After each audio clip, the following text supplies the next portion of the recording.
राम जन्मभूमि India की history का सबसे बड़ा और कॉम्प्लिकेटेड मुद्दा है। इवन आज भी लोग इस पर बात करके सेंसिटिव हो जाते हैं।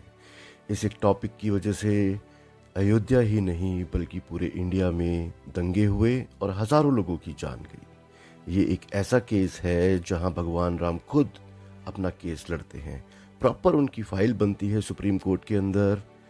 इस मुद्दे के बारे में आपको ज़रूर पता होगा, पर सुप्रीम कोर्ट की 1045 पेज की जजमेंट में कुछ ऐसी डिटेल्स हैं जिनसे आपको ये समझ आएगा कि क्यों ये लड़ाई 16th सेंचुरी से आज तक चली आ रही है।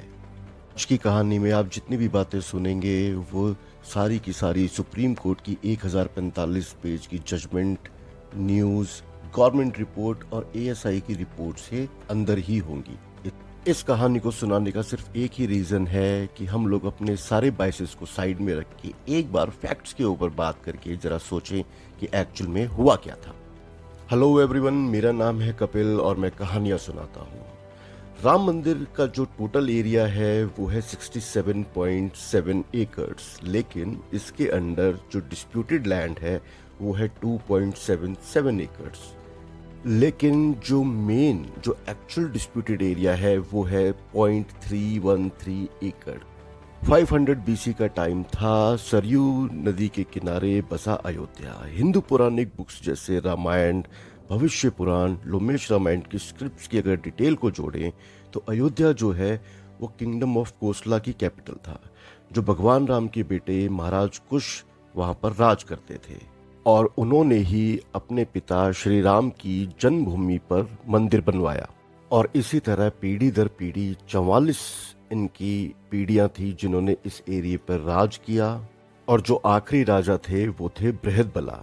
इन्हीं के टाइम पे महाभारत शुरू होती है और महाभारत की लड़ाई में अभिमन्यु बृहदबला को मार देते हैं। बृहदबला की मृत्यु के बाद अयोध्या और राम मंदिर की हालत बहुत ज्यादा खराब हो जाती है। अब उसके बाद ईयर 57 एडी में उज्जैन के महाराज विक्रमादित्य जो शिकार के लिए अयोध्या आते हैं, जब वो अयोध्या पहुंचते हैं और वहाँ के संतों से मिलकर वहाँ की हिस्ट्री जानते हैं तो बहुत ज़्यादा इम्प्रेस हो जाते हैं और वो राम मंदिर और पूरे अयोध्या को दोबारा से नया बसाते हैं। उनके टाइम पर पूरे अयोध्या और राम मंदिर का इंफ्रास्ट्रक्चर बहुत डेवलप हुआ और इस बात का जिक्र सुप्रीम कोर्ट की जजमेंट के पेज नंबर 673 में भी मेंशन हुआ है। अब यहां तक चीजें बिल्कुल ठीक चल रही थी। अब आता है साल 1526, जब बैटल ऑफ पानीपत में बाबर इब्राहिम लोदी को हराकर 20 अप्रैल 1526 में भारत में एंट्री करता है। यहां से चीजें बदलना शुरू होती हैं। ये वो वक्त था जब कोई रूलर किसी जगह को जीतता था या उसके ऊपर रूल करने के लिए आता था तो अपने साम्राज्य की डोमिनेंस को दिखाने के लिए वहाँ के रिलीजियस स्ट्रक्चर्स को तोड़कर अपने फेथ के रिलीजियस स्ट्रक्चर बनाया करता था। इस बात का जिक्र मुगल एरा के इंस्क्रिप्शंस में अवेलेबल है, जैसे तारीख अवध बाय सैयद मोहम्मद कासिम, अकबर मसूद बाय अब्द अल कादिर। तो बाबर जो है भारत पर कब्जा करने के 2 साल के बाद 1528 में अपने कमांडर मीर काबी को बुलाता है और अयोध्या के अंदर एक गांव था कोट रामचंद्र, वहां पर 2.77 एकड़ का एरिया था, वहां एक मस्जिद बनाने को कहता है। मस्जिद बनाई जाती है और उसका नाम रखा जाता है बाबरी मस्जिद।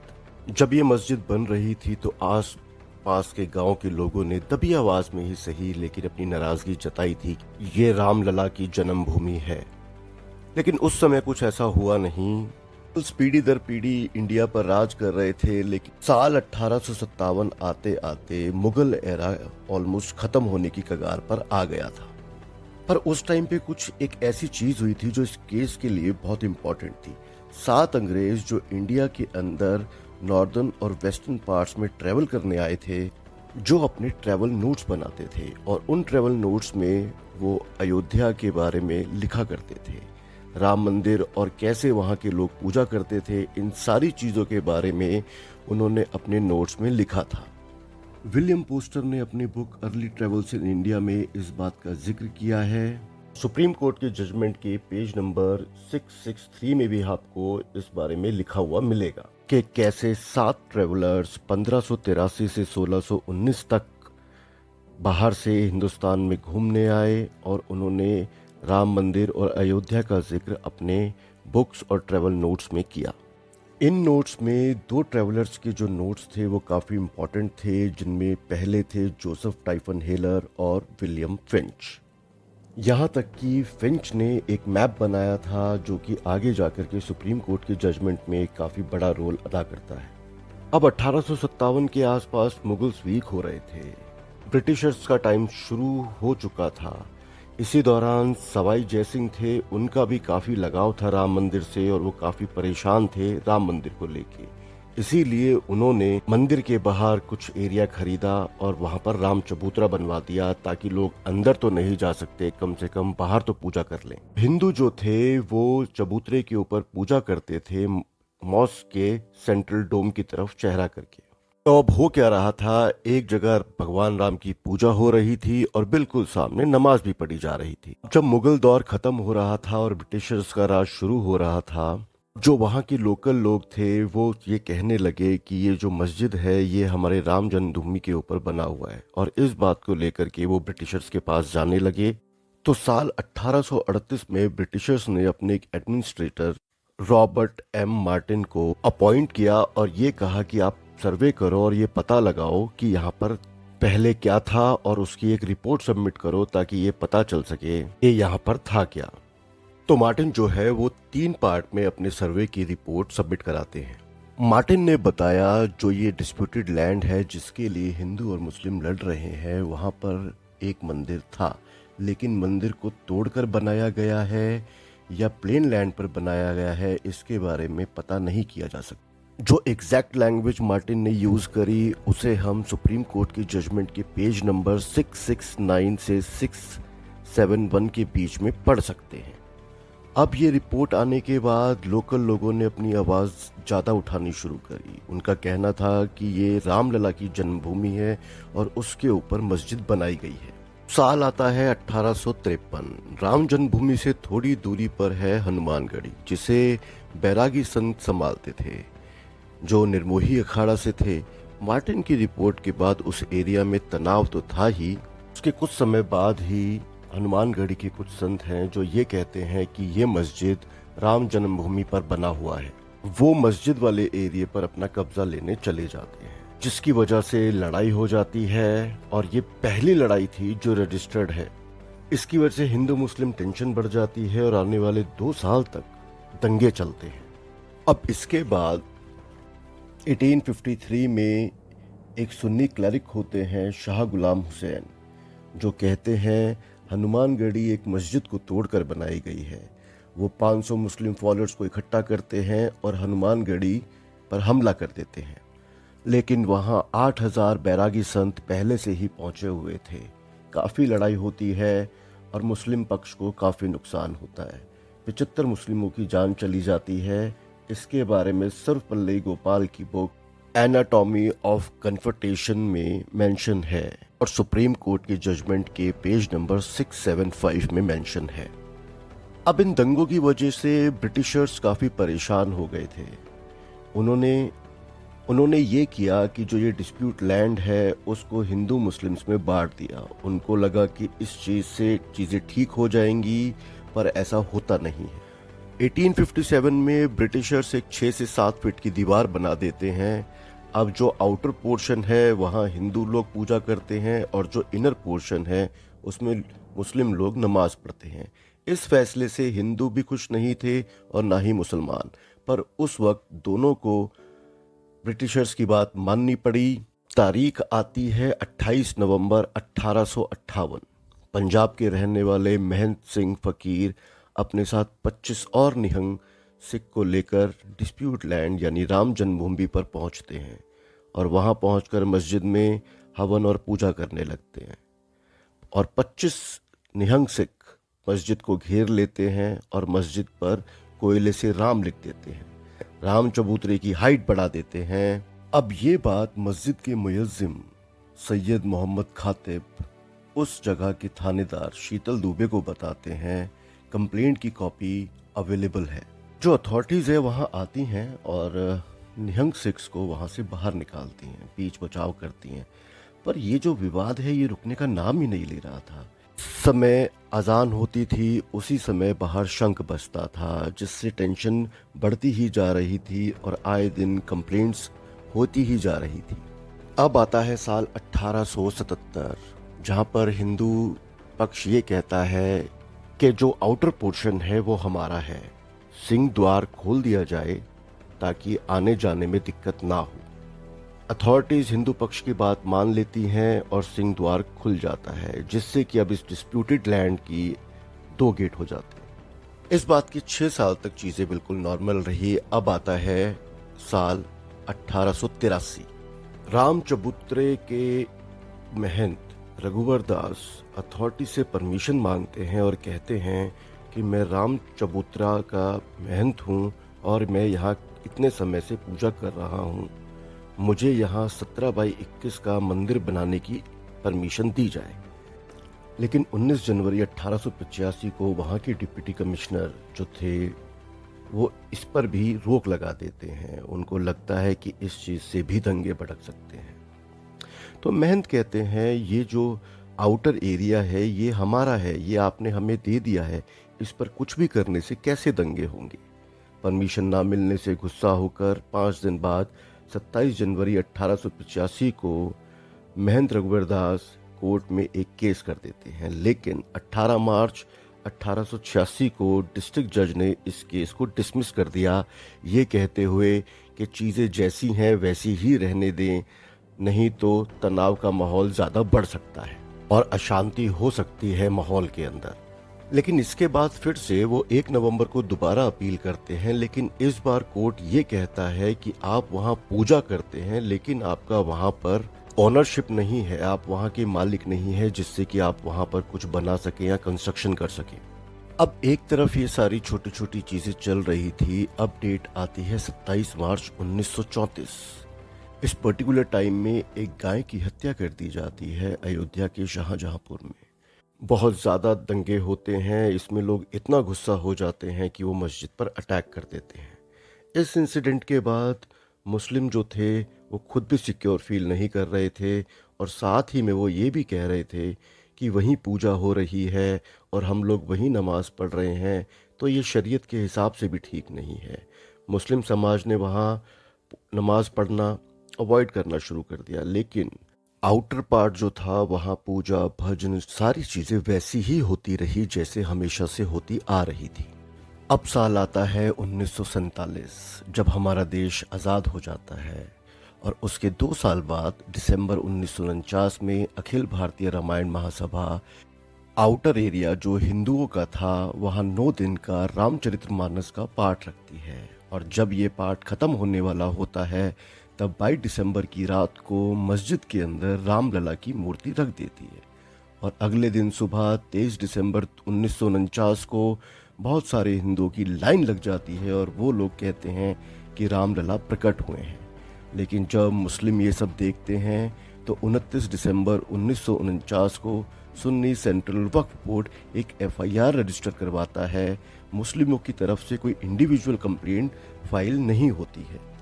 वक्फ बोर्ड कहता है कि हिंदू जो है वो झूठ बोल रहे हैं कि रामलला प्रकट हुए हैं, बल्कि हिंदुओं ने खुद ही वहाँ मूर्ति रख दी है ताकि ये उस जगह यानी कि जो सेंट्रल डोम है वहाँ की पोजीशन वहाँ पर कब्जा कर सके। अब जो है दोबारा से दंगों जैसी सिचुएशन हो जाती है, लोग बाग दूर दूर से रामलला के दर्शन करने के लिए आने लगते हैं। अब ऐसे हालातों को देखते हुए गवर्नमेंट क्या करती है, वो वहाँ पर इनर पोर्शन में ताला लगा देती है, लेकिन जो हिंदू हैं वो आउटर पोर्शन से ही रामलला के दर्शन कर रहे होते हैं और कह रहे होते हैं कि रामलला को जेल में बंद कर दिया। अब इसके बाद प्राइम मिनिस्टर जवाहरलाल नेहरू और होम मिनिस्टर सरदार वल्लभ भाई पटेल, यूपी के सीएम गोविंद बल्लभ पंत और यूपी के होम मिनिस्टर लाल बहादुर शास्त्री से कहते हैं कि आप रामलला की मूर्ति को बाहर निकलवा दीजिए। और यूपी के CM Govind Ballabh Pant deputy commissioner के नायर को यही ऑर्डर देते हैं कि आप रामलला की मूर्ति को बाहर निकाल दीजिए। लेकिन के नायर साफ मना कर देते हैं और कहते हैं कि ये आग से खेलने से कम नहीं है, भीड़ बहुत ज़्यादा है। जो भी इंसान रामलला की मूर्ति को वहाँ से बाहर निकालेगा, लोग उसे पापी समझेंगे, लोग अटैक भी कर सकते हैं और पूरे शहर में इस चीज़ से दंगे भी हो सकते हैं। लेकिन फिर दोबारा जब प्रेशर बनाया गया तो के नायर ने कहा मैं ये काम नहीं करूँगा और उन्होंने नौकरी ही करने से मना कर दिया, उन्होंने रिज़ाइन दे दिया। सरकार भी हालातों को अच्छी तरह से समझकर 5 जनवरी 1950 को कोर्ट से एक ऑर्डर करवाती है कि आम जनता के लिए ये पूरा एरिया बंद कर दिया जाए।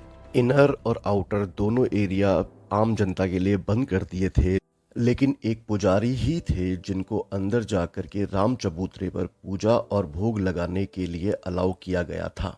और अब इसके बाद ये डिसाइड होता है कि इनर पोर्शन किसका है, आउटर पोर्शन किसका है। ये पूरा मसला जो है उसको अब कोर्ट के थ्रू ही सुलझाया जाएगा और जब तक कोर्ट का फैसला नहीं आ जाता सारी चीज़ें ऐसे ही चलेंगी। 16 जनवरी 1950 को गोपाल सिंह विशरद फैजाबाद कोर्ट में एक केस फाइल करते हैं और ये कहते हैं कि मुझे पूजा नहीं करने दी जा रही है उस आउटर पोर्शन में जो हमारा है। इसी के साथ साथ 1959 में निर्मोही अखाड़ा भी एक केस फाइल कर देता है। इन सभी केसों को देखकर कोर्ट थोड़ा सीरियस लेता है और ये कहता है कि इस पूरे विवादित एरिया का एक ऑफिशियल मैप बनाया जाए। ये ऑर्डर 1 अप्रैल 1950 को दिया जाता है और 25 जून 1950 को लोकल कमिश्नर 2 साइट प्लान पूरे एरिया के सबमिट कराते हैं। जब ये चीज़ कंफर्म हो गई कि अब जो भी फैसला आएगा वो कोर्ट से आएगा, तो बैक टू बैक हिंदू पक्ष की तरफ से केसेस फाइल किए जाते हैं कि हमें अंदर जाके पूजा करनी दी जाए और मुस्लिम पक्ष की तरफ से ये केसेस होते हैं कि रामलला की मूर्ति को मॉस्क से बाहर निकाला जाए। कोर्ट में जो मस्जिद वाला एरिया है उसे विवादित ढांचा बोला गया और जो पूरा एरिया है उसे विवादित एरिया बोला गया। मुस्लिम पक्ष की ओर से जो केस लड़ रहा था वो सुन्नी वक्फ बोर्ड लड़ रहा था। उनका कहना था कि जो बाबर है वो सुन्नी था, इस वजह से ये जो लैंड है वो सुन्नी वक्फ बोर्ड को बिलोंग करती है। अब ये जितने भी केसेस थे उन सबको इकट्ठा करके एक साथ हाई कोर्ट में सबमिट कर दिया जाता है, पर फैसला आने में बहुत ज़्यादा समय लग रहा था। अब जो हिंदू संगठन थे जैसे वीएचपी, आरएसएस, वो लोग ये कहने लग गए थे कि जितना समय लग रहा है ऐसे तो कभी ज़मीन मिल ही नहीं पाएगी। अब वीएचपी एक कैंपेन स्टार्ट करती है अप्रैल 1984 में कि जगह जगह से रथ यात्रा निकालेंगे ताकि पूरे देश से राम मंदिर को बनाने के लिए सपोर्ट ज़्यादा से ज़्यादा मिल सके। वीएचपी का प्लान था कि वो सितंबर 1984 से रथ यात्रा निकालें, लेकिन 31 अक्टूबर 1984 को इंदिरा गांधी जी का देहांत हो जाता है और देश का माहौल काफ़ी ख़राब हो जाता है और यात्रा रोक दी जाती है। इसी बीच इलेक्शन होते हैं और बीजेपी इसमें खड़ी होती है और बीजेपी के पहले मैनिफेस्टो में राम मंदिर का जिक्र नहीं था। तो बीजेपी पहली बार इलेक्शन में खड़ी होती है और उनका परफॉर्मेंस कोई इतना खास अच्छा नहीं होता, उन्हें सिर्फ 2 ही सीट मिलती हैं। इसीलिए अटल बिहारी वाजपेयी को हटाकर लाल कृष्ण आडवाणी को पार्टी का अध्यक्ष बना दिया जाता है। अब अगले साल अक्टूबर 1985 से वीएचपी 25 अलग अलग जगह पर रथ यात्रा शुरू करती है और लोगों का बहुत भारी सपोर्ट मिलता है वीएचपी को, जिसे देखकर सब हैरान हो जाते हैं। ये वही टाइम था जब एल.के. आडवाणी ने बीजेपी को राम मंदिर से जोड़ा।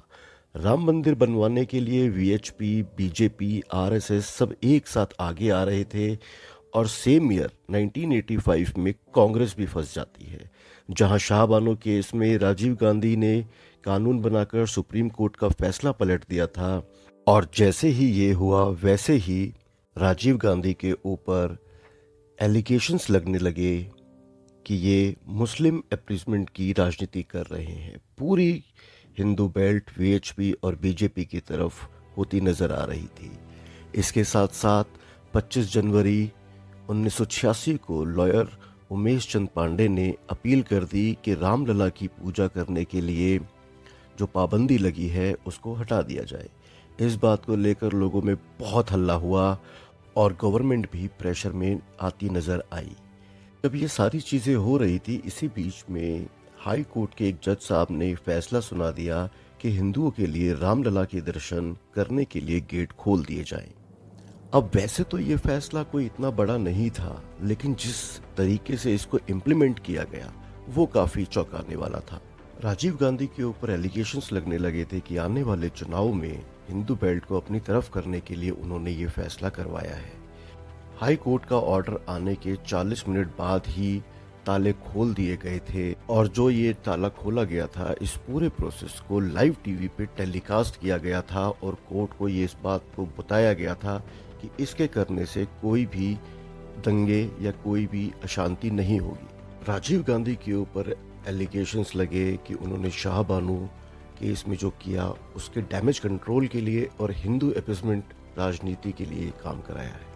अब जब ताले खोल दिए गए तो हिंदू संगठनों ने अपनी मंदिर बनवाने की आवाज को तेज कर दिया, और ये सब देखकर मुस्लिम्स ने भी बाबरी मॉस्क एक्शन कमेटी बनाई, जिसका काम था कि वो इस केस से डील करने के लिए प्लानिंग करेंगे। क्योंकि इस मुद्दे ने अब पूरी तरह से पॉलिटिकल रूप ले लिया था, ये कमेटी कोर्ट में जाकर पेश नहीं होती थी। मुस्लिम्स की तरफ से सुन्नी वक्फ बोर्ड ही एक पार्टी थी, वहीं हिंदुओं की तरफ से निर्मोही अखाड़े के पुजारी जो राम चबूतरे पर पूजा करते थे, और 1989 में खुद रामलला तीसरी पार्टी बनते हैं इस केस में। इंडिया में लॉ के अकॉर्डिंग जो देवी देवता है वो भी केस लड़ सकते हैं अपने हक के लिए, और जो भी पेपर वर्क है वो उनका कोई भक्त उनके बिहाफ पे कर सकता है। तो 1989 में देवकी नंदन अग्रवाल जो फॉर्मर जज थे और वीएचपी के नेता भी थे, वो रामलला की तरफ से डॉक्यूमेंटेशन करते थे, और उनकी मौत के बाद त्रिलोकीनाथ पांडे केस लड़ते रहे। अब 1989 में कुंभ का मेला था और इसमें ऐलान कर दिया गया कि भाई बहुत समय लग रहा है, बहुत हो गया, अब 9 महीने बाद 9 नवंबर 1989 को शिलान्यास होगा। अब इस चीज़ को वीएचपी ने गांव-गांव में प्रमोट किया, लोग ईंटों पर राम लिखकर अयोध्या लाने लगे, कहने लगे कि इन ईंटों के इस्तेमाल से राम मंदिर का निर्माण होगा। लगभग 3.5 लाख से ज़्यादा शिलाएं अयोध्याएं पहुंच चुकी थी, लेकिन जो समारोह वीएचपी ने रखा था शिलान्यास के लिए, इसमें कोई दिक्कत ना आए, इसलिए वीएचपी लीडर 17 अक्टूबर 1989 को होम मिनिस्टर बूटा सिंह से मिले और उन्होंने इंश्योर्ड किया कि कोई प्रॉब्लम नहीं होगी, सेंट्रल गवर्नमेंट की तरफ से कोई प्रॉब्लम नहीं होगी। लेकिन इसमें दंगे होने के बहुत ज़्यादा चांस थे, लोग बहुत ज़्यादा इकट्ठे हो गए थे, और दूसरी तरफ अगर मुस्लिम्स भी हो जाते तो प्रॉब्लम हो सकती थी। पर 9 नवंबर 1989 को होम मिनिस्टर बूटा सिंह और सीएम नारायण दत्त तिवारी की मौजूदगी में शिलान्यास कर दिया गया। शिलान्यास पूरी तरह शांतिपूर्वक था। वीएचपी और आरएसएस धीरे धीरे मंदिर बनवाने के लिए आगे बढ़ रहे थे। इलेक्शन आने वाले थे और बीजेपी भी इसमें कूद पड़ी। लाल कृष्ण आडवाणी ने नवंबर 89 में रथ यात्रा का अनाउंसमेंट कर दिया। ये यात्रा वीएचपी की यात्रा से अलग थी। ये यात्रा को गुजरात के सोमनाथ टेम्पल से सितंबर 1990 से स्टार्ट किया जाता है। इस पूरी यात्रा का पूरा अरेंजमेंट नरेंद्र मोदी जी द्वारा किया जाता है। इस यात्रा को अलग अलग जगह से होते हुए 10,000 किलोमीटर का सफर तय करके अयोध्या पहुंचना था। जब ये यात्रा होती है पूरे देश में शोर होता है और बीजेपी एज अ पार्टी बहुत ज्यादा हाईलाइट हो जाती है। अब 22 नवंबर को ये रथ यात्रा बिहार पहुंचती है। जैसे ही आडवाणी बिहार पहुंचते हैं तो 22 नवंबर 1990 को रात 3 बजे समस्तीपुर से लालू प्रसाद यादव लाल कृष्ण आडवाणी को अरेस्ट करवा देते हैं। लालू का कहना था कि इस यात्रा से देश में दंगे हो रहे हैं और इससे बिहार का माहौल भी खराब होगा, तो ये यात्रा यहीं पर रोक दी जाती है। पुनः श्री आडवाणी जी से अपील करना चाहता हूं, अपनी यात्रा को स्थगित कर दें, स्थगित करके वो दिल्ली वापस चले जाएं। देश हित में अगर इंसान ही नहीं रहेगा, इंसान नहीं रहेगा तो मंदिर में घंटी कौन बजाएगा। बीजेपी जो 1984 में 2 सीट जीती थी, उसे इस राम मंदिर से जुड़ने का जो फायदा हुआ वो 98 में दिखा। बीजेपी सीधा 85 सीटें जीतती है।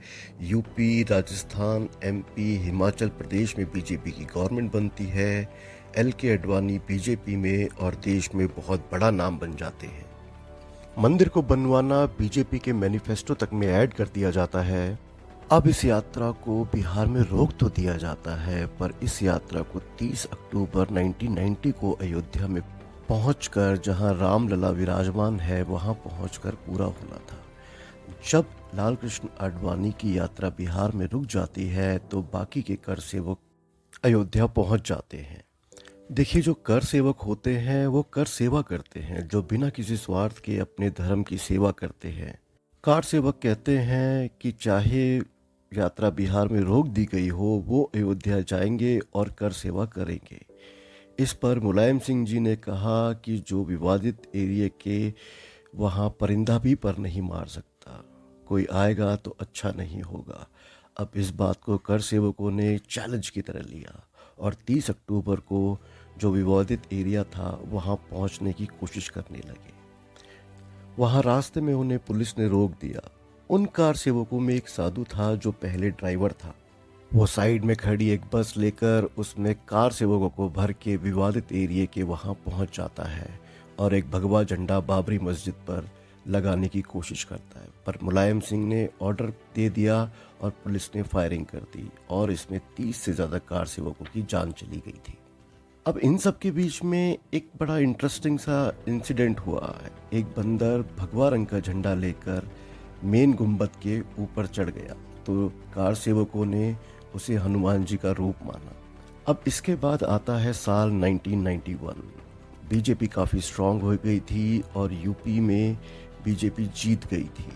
24 जून 1991 को फर्स्ट टाइम बीजेपी की यूपी में सरकार बनती है और कल्याण सिंह सीएम बनते हैं। सेंटर में कांग्रेस ही जीतती है और पीवी नरसिम्हा राव देश के प्रधानमंत्री बनते हैं। बीजेपी को 221 सीट मिली थी, जिससे ये सब साबित होता है कि राम मंदिर की इम्पोर्टेंस कितनी है। सब समझ गए थे कि राम मंदिर की इम्पोर्टेंस कितनी है। सीएम बनते ही कल्याण सिंह अयोध्या जाते हैं और वहाँ जाकर के शपथ लेते हैं और बोलते हैं, रामलला हम आएंगे, मंदिर वहीं बनाएंगे। और ये नारा काफ़ी फेमस भी हुआ था। और 7 अक्टूबर को कल्याण सिंह ने एक बहुत बड़ा फैसला लिया। लैंड एक्विजिशन एक्ट से विवादित एरिया के आसपास की लैंड अपने यानी गवर्नमेंट के अंडर ले ली। इस एक्ट में ये था कि गवर्नमेंट चाहे तो टूरिज्म और डेवलपमेंट के लिए लैंड एक्वायर कर सकती है। कल्याण सिंह ने पहले तो एरिया अपने अंडर लिया और फिर एक ट्रस्ट था राम जन्मभूमि न्यास। ये बीएचपी का ट्रस्ट था जिसका इंटरेस्ट था राम मंदिर बनाने का।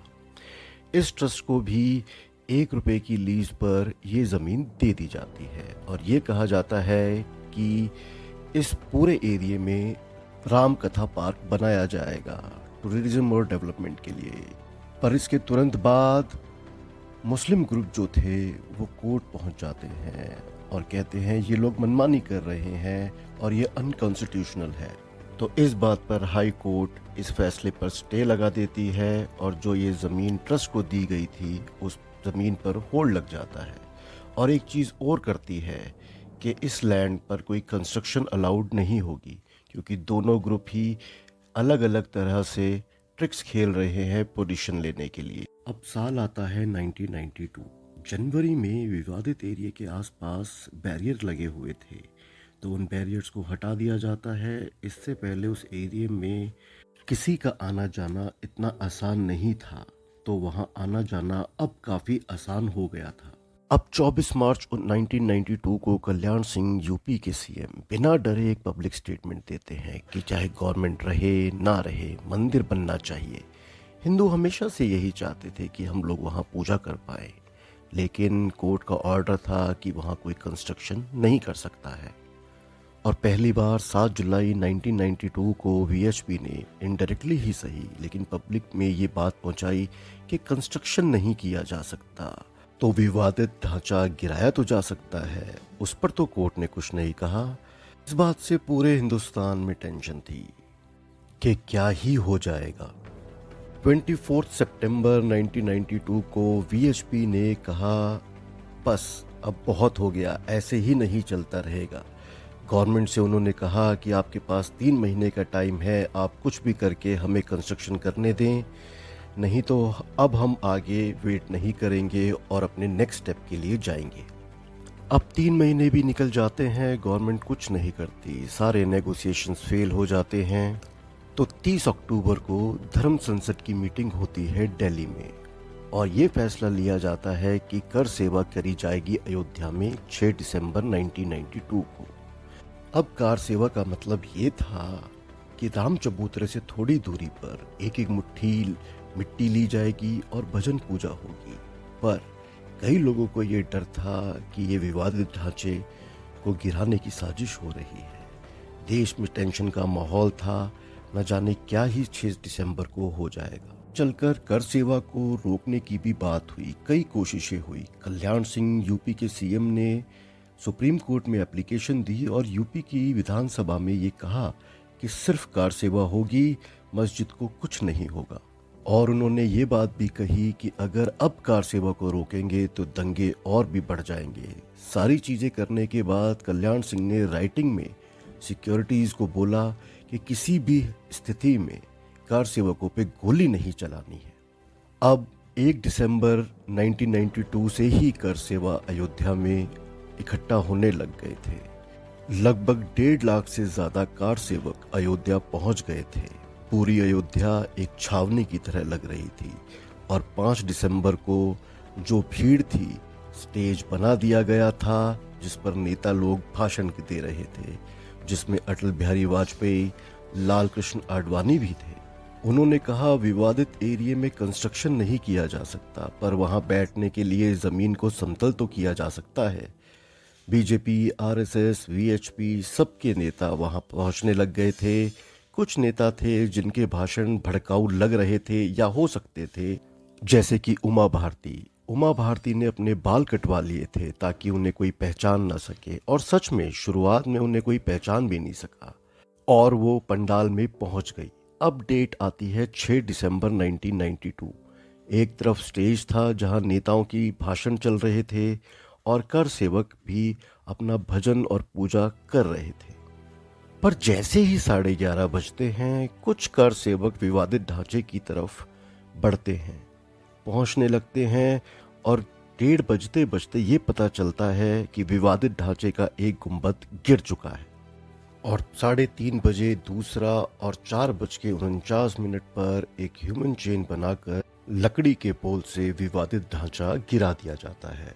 उसके बाद राम जी, लक्ष्मण जी और हनुमान जी की मूर्ति को गर्भगृह में स्थापित कर दिया और टेंट से एक मंदिर बना दिया।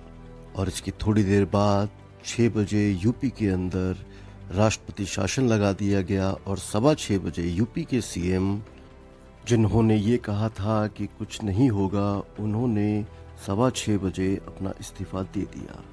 यूपी की पुलिस ने फिर 2 एफआईआर रजिस्टर करी, एक लीडर्स के खिलाफ और एक पूरी क्रिमिनल एक्टिविटी हुई थी उसके खिलाफ। ये इंसिडेंट तो हो जाता है, पर इसके बाद अयोध्या ही नहीं पूरे इंडिया में कई दंगे हुए।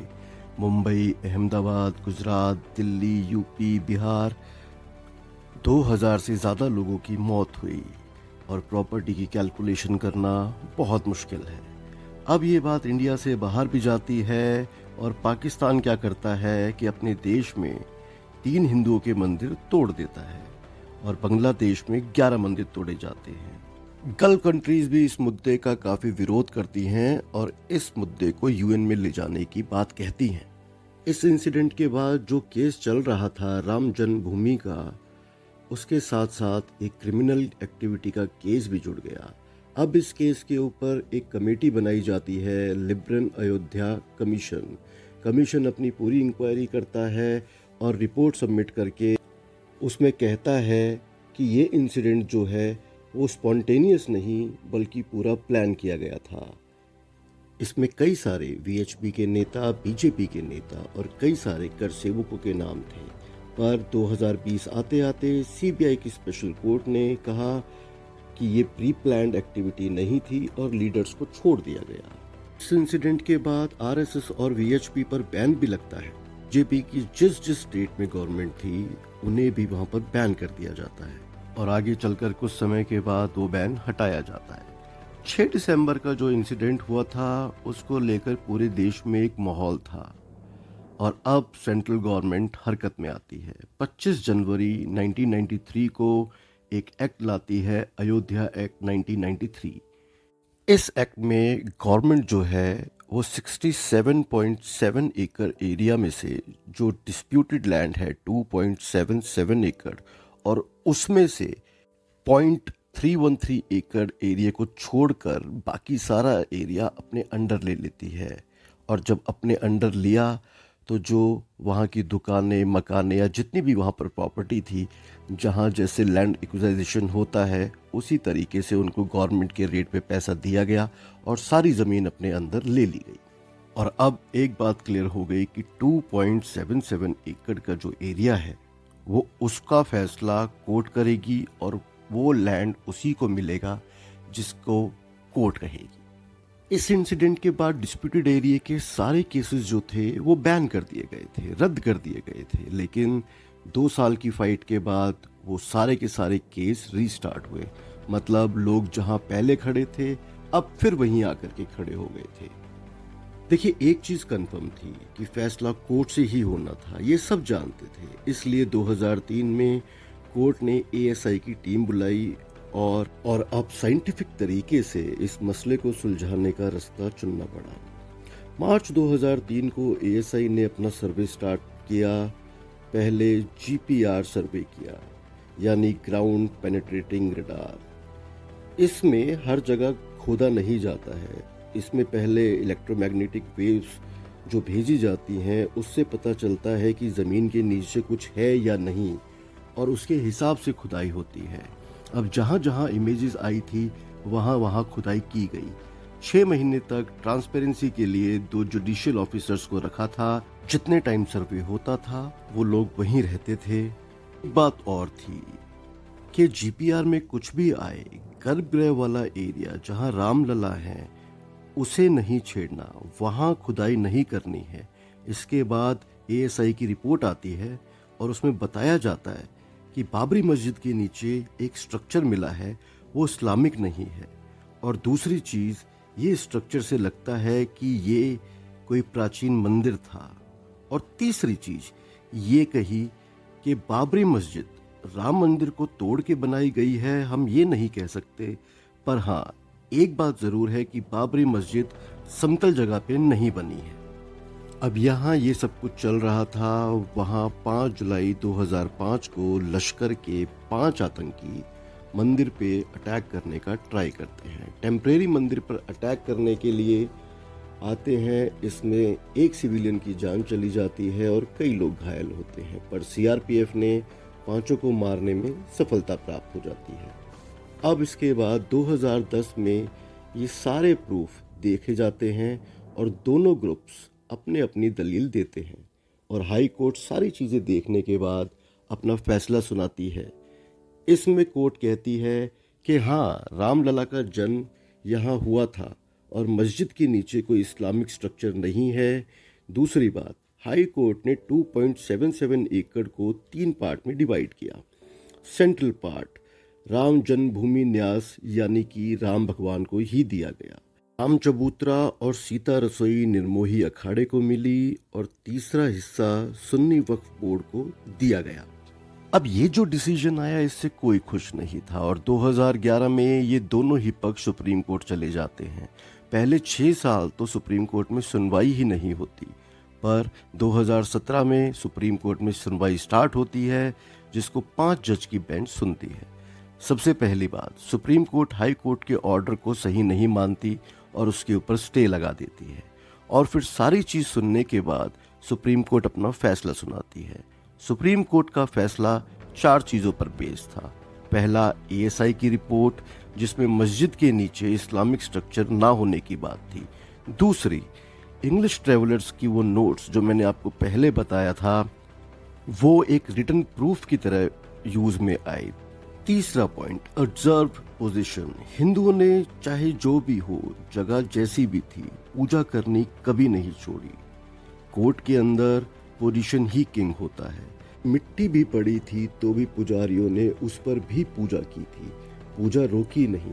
वहीं दूसरी तरफ मुस्लिम जो थे, चाहे वो 1934 हो या 1949, वो वहाँ नमाज के लिए दोबारा गए ही नहीं। फोर्थ पॉइंट था विटनेस का क्रॉस। जैसे कोर्ट की जजमेंट में पेज नंबर 1029 में जज ने परमहंस राज जी से पूछा कि क्या आपको लगता है जो आप गर्भ स्थान बता रहे हैं उसमें वो एक आधा हाथ आगे पीछे हो सकता है? तो उन्होंने अपनी बात पे डटे रहे और एक ही बात कही, एक आधा हाथ क्या एक उंगली की भी इधर उधर की गुंजाइश नहीं है। और बाकी जितने भी पुरोहित थे या जितने भी विटनेस थे वो अपनी बात पर टिके रहे। उधर सुन्नी वक्फ बोर्ड का पॉइंट ही खत्म हो गया था जब एएसआई की रिपोर्ट में ये आ गया था कि मस्जिद के नीचे कोई इस्लामिक स्ट्रक्चर है ही नहीं। 9 नवंबर 2019 को फैसला आता है। 2.77 एकड़ लैंड जो है वो राम लला व्यास यानी कि राम भगवान को ही दे दिया जाता है। ना ही निर्मोही अखाड़े को कुछ मिलता है और ना ही सुन्नी वक्फ बोर्ड को इस डिस्प्यूटेड लैंड में से। सुन्नी वक्फ बोर्ड को डिस्प्यूटेड लैंड से 25 किलोमीटर दूर 5 एकड़ लैंड दिया जाता है धनीपुर डिस्ट्रिक्ट में, जो ये अयोध्या में ही है। अब सब सोच रहे होंगे कि निर्मोही अखाड़ा जो इतने दिन इस चीज के लिए लड़ा उसको क्या मिला। ये बात तो ठीक है, जब रामलला को ही पूरी जमीन मिल गई है तो निर्मोही अखाड़े को क्या चाहिए। लेकिन अब क्वेश्चन ये है कि अब इन सबको मैनेज कौन करेगा। 2.77 एकड़ ये जो ये लैंड है, इसके लिए सुप्रीम कोर्ट ने एक ऑर्डर दिया जिसे फॉलो किया गया, जिसमें सुप्रीम कोर्ट ने एक ट्रस्ट बनाया जिसका नाम श्री राम जन्मभूमि तीर्थ क्षेत्र ट्रस्ट है। इसको 15 लोग मैनेज करेंगे। लेकिन इसमें ऑर्डर में एक बात ये भी थी कि उन 15 मेंबर्स में से एक मेंबर निर्मोही अखाड़े का ज़रूर होगा। बाकी 14 मेंबर्स वो होंगे जैसे स्पिरिचुअल लीडर्स वगैरह, गवर्नमेंट से अपॉइंटेड लोग। कोर्ट के ऑर्डर्स में एक ऑथर होता है जो सबके व्यूज़ को इकट्ठा करके बताता है, लेकिन इस ऑर्डर की एक ख़ास बात है कि उस ऑथर का नाम आज तक डिस्क्लोज ही नहीं किया गया है।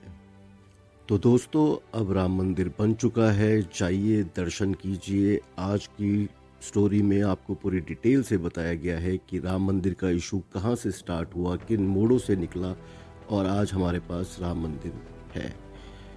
आपको ये कहानी कैसी लगी? Please do let me know. Keep healthy, keep safe. God bless. Peace to all.